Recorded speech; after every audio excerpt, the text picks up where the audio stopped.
चलिए बच्चों, आज का करंट अफेयर स्टार्ट करते हैं फॉकलैंड आइलैंड से। फॉकलैंड आइलैंड है कहाँ, इसके बारे में हमें समझना है। इसमें क्या इंपॉर्टेंट फीचर्स हैं ये हमें देखना है, हमें इनको जानना है, हमको इनको समझना है। हरजिंदर कौर जी, अपना जो क्वेश्चन के आपको आंसर चाहिए वो मैसेज कर दीजिएगा व्हाट्सएप में। दूसरा, मुकुल सर का फ़ोन अभी ख़राब है तो उनकी जगह मैसेज मैं ही आप लोगों को करूँगा, तो परेशान मत होइएगा।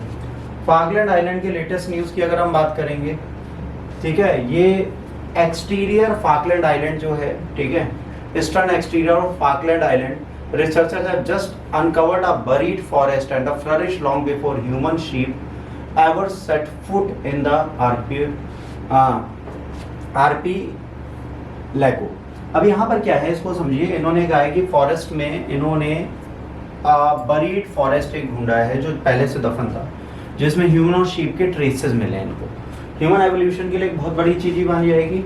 इसके लिए also known as Malvinas island, Falkland island is internally self governing overseas territories of UK in the South Atlantic Ocean. कहाँ पर है? साउथ अटलांटिक ओशन में।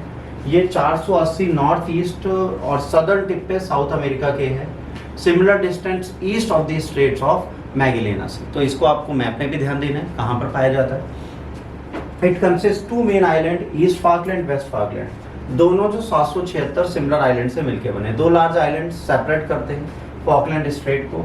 Island are positioned both in the southern and the western hemisphere of the earth. इसका total area 12,173 kilometre है।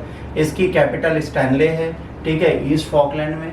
Climate cool temperate है, oceanic climate है, characterised by its lack of extremes.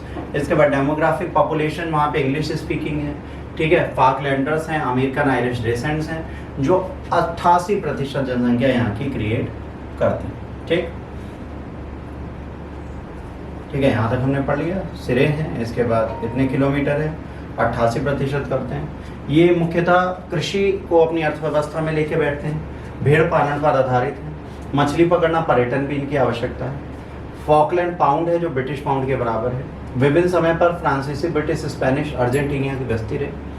1833 में इसमें Britain ने अपना शासन कर लिया और अभी भी अर्जेंटीना अपने दावे को कायम रखती है। 1892 में अर्जेंटीना की सेना ने अस्थायी रूप से द्वीपों पर कब्जा कर लिया। फॉकलैंड युद्ध की समाप्ति के बाद ब्रिटिश प्रशासन फिर से बहाल हो। अधिकांश फॉकलैंडवासी द्वीप समूह को ब्रिटेन का विदेशी क्षेत्र बनाए रखने के पक्ष में, लेकिन इसकी संप्रभुता का दर्जा अर्जेंटीना यूनाइटेड किंगडम के बीच चल रहे विवाद का एक हिस्सा। इसकी जो संप्रभुता है उसके लिए दोनों लोग लड़ते रहते हैं। कार्यकारी प्राधिकार ब्रिटिश राजघराने में नहीं थे। द्वीप समूह की सरकार का नेतृत्व राजघराने द्वारा नियुक्त गवर्नर करता है, जो हमारी कंट्री में होता है। यह द्वीप स्वशासित है, सेल्फ गवर्नेंस यहाँ पे चलती है। हालांकि विदेशी मामले, रक्षा मामले ब्रिटेन द्वारा है। फॉकलैंड द्वीप समूह की सरकार दक्षिण जॉर्जिया, दक्षिण सैंडविच द्वीपों के ब्रिटिश विदेशी क्षेत्र का भी प्रशासन करती है, जिसमें शैग और क्लर्क की चट्टानें भी शामिल है। फॉकलैंड के पूर्व और दक्षिण पूर्व में 700 से 2000 मील की दूरी में स्थित है। यहाँ पे समुद्री पक्षी और समुद्री जीवन समृद्ध है। यहाँ पेंगुइन, समुद्री शेर, हाथी, सील, है ना, और अल्बाट्रॉस 5 प्रजातियां निवास करती हैं। इसके बाद बेटा हम अगली एक डिजीज के बारे में बात करेंगे। इसके हम लोग प्रॉपर मायने में चर्चा करेंगे और इसके बारे में वार्तालाप करेंगे।